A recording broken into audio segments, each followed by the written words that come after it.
Esa anécdota aquí la traigo para compartir con ustedes. Resulta que hace poco a mí me empezaron a invitar a los congresos a dar pláticas, y en las áreas que más me desenvuelvo pues es la cirugía por accesos extraperitoneales. Entonces cuando me dijeron, doctor, ¿nos quiere ayudar con una plática? Le hice así como el que ven en la pantalla, muy contento, claro que sí, me encanta dar temas.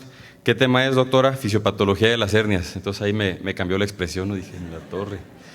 ¿Y ahora cómo le vamos a hacer? Porque habiendo tantas pláticas, técnicas quirúrgicas, toxima, neumoperitoneo, técnicas de separación de componentes, pero ¿por qué herniogénesis, no?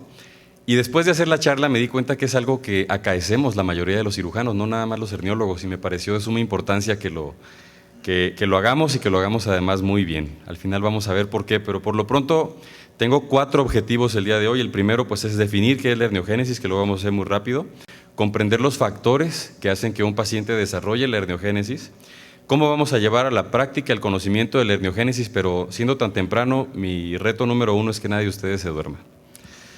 La definición de herniogénesis es que es un conjunto de factores genéticos, ambientales y anatómicos que contribuyen al fallo de la matriz extracelular, y esto conduce al desarrollo de una hernia.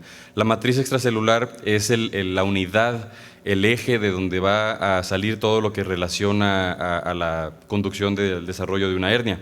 Si nosotros vemos, esta es una matriz extracelular como la veíamos en los libros de biología molecular, y prácticamente de ver esa imagen uno le cambia a la siguiente hoja, ¿no? A ver qué podemos seguir aprendiendo, porque son imágenes complejas en donde vemos un montón de palabras y de celulitas que de pronto pueden ser difíciles de comprender para llevarlo a la práctica. Entonces lo vamos a simplificar un poco más el día de hoy. Vamos a hablar de la matriz extracelular como si fuera un edificio, como si fuera una construcción. Muy bien, entonces vamos a estudiar primero los factores genéticos que hablan del desarrollo de las hernias. Primero hay que conocer un poco del colágeno. Tenemos diferentes tipos de colágeno. El colágeno es una sustancia o una proteína producida por los fibroblastos. No es algo que se pueda sintetizar de una planta y que lo vendan en un suplemento y que mágicamente vaya a llegar a tu cabello, las uñas, la piel y mucho menos a la fascia, ¿verdad? Como lo quieren hacer ahora las compañías que venden colágeno. Pero el colágeno tiene 4 tipos principales. El colágeno tipo 1 es el que nos interesa mucho a los herniólogos, porque es el que va a aportar mayor fuerza tensil, tiene menos elasticidad, y lo vamos a encontrar de forma muy abundante en las cicatrices. El sinónimo del colágeno tipo 1 es el colágeno fibrilar, porque se deposita como si fuera fibras en los tejidos. Al rato vamos a ver unas imágenes en microscopía. El colágeno tipo 2, 3 y 4 son colágenos que aportan menor fuerza tensil, pero son necesarios porque le van a dar a los tejidos maleabilidad y elasticidad. Lo vamos a encontrar en el tejido conectivo, en los cartílagos, en el endotelio vascular, y observamos la diferencia en las moléculas, ¿verdad? Aquí en la parte de atrás vemos la molécula del colágeno fibrilar, que es una molécula grandota, y aquí vemos las moléculas del colágeno tipo 2, 3 y 4, que son moléculas más delgaditas. Cuando hablamos de la relación del colágeno y la herniogénesis, cuando tenemos elevado el colágeno tipo 1, vamos a tener una cicatrización fuerte y sólida. Cuando tenemos una elevación o dominio del colágeno tipo 3, vamos a tener que no va a haber una cicatrización sólida.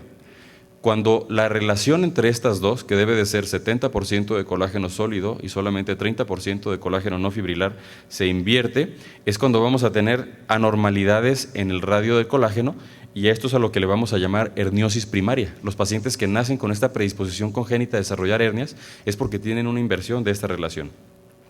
Y aquellos pacientes que tienen disminución en los depósitos de colágeno tipo 1 y tipo 3, que van a disminuir la biogénesis mitocondrial, que vamos a definirlo muy bien más adelante, es decir, su capacidad de cicatrizar está condicionada, van a ser los que van a tener una herniosis o un desarrollo de hernias secundarias. Hablando de hernias primarias, esto está más en el dominio de todos nosotros. Sabemos que son hernias con las que el ser humano nace predispuesto a desarrollarlas. Las más comunes son las umbilicales, inguinales, epigástricas, espiguelianas, y menos comunes las de la zona lumbar. Hablando solamente de algunos ejemplos, sabemos que el desarrollo de la hernia inguinal indirecta en el varón, que sucede en el 97% de los casos de las hernias cuando son menores de 3 años, es porque al momento de descender los testículos en la semana 13 del embarazo, la oclusión del conducto peritoneo vaginal no se lleva a cabo de forma correcta. Y cuando esto se asocia a una inversión del radio de la síntesis de colágeno tipo 1 y tipo 3, los tejidos se van a tener una mayor susceptibilidad a separarse, a abrirse, a relajarse y a conducir a que haya migración del contenido de la cavidad abdominal hacia los sacos escrotales. En el caso de las hernias umbilicales, sabemos que entre los ligamentos umbilicales mediales existe una fascia que se llama fascia de Richet, y esta fascia de Richet debe de cubrir la cicatriz umbilical una vez que se cae el cordón umbilical del neonato. Esta fascia de Richet, si tiene una inversión de la relación de colágeno tipo 1 y tipo 3, va a ser una fascia débil, susceptible a romperse y a desarrollar una hernia umbilical. En cuanto a las hernias epigástricas, sabemos que la línea alba es una estructura anatómica muy compleja. La línea alba es una estructura anatómica que va a tener contribuciones desde los músculos oblicuos y el músculo transverso. Estas contribuciones van a ser de arriba hacia arriba, de abajo hacia abajo y de abajo hacia arriba, de tal manera que se forma un área gruesa, sólida, que cuando existe nuevamente una inversión en la relación del colágeno, vamos a tener áreas de debilidad que conducen a la separación y exposición del contenido de la cavidad abdominal hacia el tejido celular subcutáneo, como lo observan en la pantalla. Las hernias secundarias o hernias incisionales son una complicación frecuente de las laparotomías. El doctor Apestegui nos hablaba el día de ayer que esto puede suceder hasta el 20% de los casos. No se conocen exactamente todos los factores, pero hoy les voy a comunicar o platicar algo de lo que sí se tiene conocido. Existen factores y mecanismos moleculares poco conocidos, pero todo gira alrededor del fibroblasto. El fibroblasto, digamos que es la célula encargada de la cicatrización en el cuerpo a cualquier nivel. El fibroblasto tiene dentro de sus múltiples funciones la producción del colágeno, de la elastina y de los proteoglicanos, que son estructuralmente las partes más importantes de la matriz extracelular. Además, el fibroblasto se encarga de la síntesis y el mantenimiento de otras sustancias que van a estar dentro de esta unidad. Esta es una fotografía de una micra en donde observamos el fibroblasto y cómo va pasando el fibroblasto y va depositando el colágeno a través del tejido por donde pasa. Esto no es nada más en forma lineal y en dos dimensiones, esto es en tercera dimensión. El fibroblasto camina hacia arriba, hacia abajo, en forma oblicua, es decir, va haciendo que todo esto se vuelva una unidad bastante sólida. En una fotografía a 2 micras observamos cómo, ya que pasó el fibroblasto, vemos las fibras de colágeno fibrilar, que es el colágeno ese que parece como unas fibritas, y lo que se ve como puntitos es el mismo tipo de colágeno, pero como si lo estuviéramos viendo de frente, es decir, el fibroblasto caminó hacia donde está el microscopio. Por eso es que el fibroblasto va tejiendo una especie de red o un entramado que hace las veces de la matriz extracelular. Volviendo al ejemplo del edificio para comprender cómo funcionan los fibroblastos, aquí les presento a los fibroblastos. Los fibroblastos son los que se van a encargar de hacer la matriz extracelular. Y para comprender cómo es la matriz extracelular, aquí está. Los proteoglicanos van a ser las cimbras con las que se delimita el sitio en donde va a estar contenida la matriz extracelular. Los fierritos la malla va a ser la elastina, que es la que va a conducir para que el colágeno pueda rellenar y pueda darle solidez a la matriz extracelular. Cuando este colágeno es principalmente tipo 1, vamos a ver que va a ser un colágeno sumamente sólido, un cemento bastante fuertote, y cuando es de tipo 2, 3 o 4, o que predominan en sus depósitos, estos van a ser menos sólidos y mucho más susceptibles a romperse. Hablando de las metaloproteinasas, que son una parte importante de la matriz extracelular, estas son alrededor de 25 enzimas que se dedican a la síntesis y degradación del colágeno. Son necesarias, tan necesarias como lo es el agua en el cemento. Pero cuando existe una sobreexpresión de las metaloproteinasas, las más comunes son las gelatinasas y las colagenasas, esto va a hacer que exista una degradación del colágeno mucho más rápida de la capacidad del fibroblasto para producirla. Esto va a conducir a que se debilite la matriz extracelular, que no exista una buena cicatrización y como consecuencia la producción de una hernia. Hablábamos hace rato que aparte de la disminución en los depósitos de colágeno tipo 1 y colágeno tipo 3, también existe la disminución de un proceso que se llama biogénesis mitocondrial. Todo nuestro cuerpo cicatriza, se regenera y crece a través de la biogénesis mitocondrial. Sabemos que dentro de la célula, la mitocondria es el que se encarga de producir energía y darle la capacidad a la célula de reproducirse. La biogénesis mitocondrial es el proceso donde se incrementa la masa de mitocondrias dentro de una célula, y al incrementar la masa de mitocondrias dentro de una célula también incrementa la capacidad metabólica y por lo tanto la capacidad de las células de reproducirse y de regenerarse. En otras palabras, en términos de pared abdominal, la biogénesis mitocondrial es necesaria para que exista la cicatrización.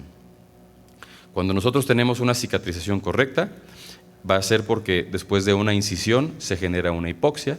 La hipoxia va a conducir a que exista biogénesis mitocondrial. La biogénesis mitocondrial va a disminuir el estrés oxidativo y al haber disminución del estrés oxidativo vamos a tener una buena cicatrización.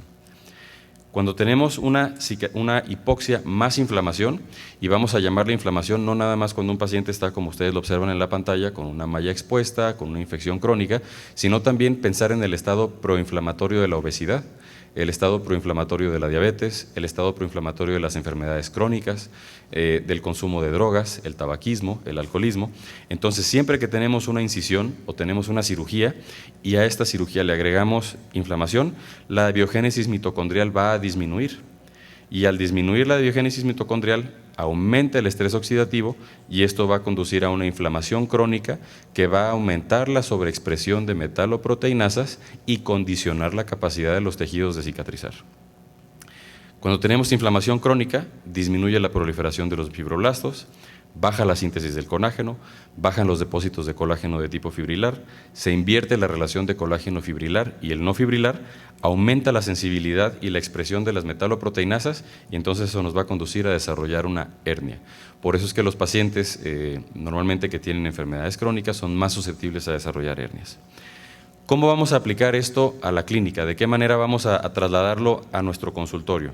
Pues bueno, existen ya algunas empresas o laboratorios en donde se está trabajando en hacer tinciones en los tejidos para predecir qué pacientes tienen expresión de unos biomarcadores que hablan de la capacidad de proliferación de fibroblastos, de la maduración de los fibroblastos y la síntesis de colágeno tipo 1 y tipo 3.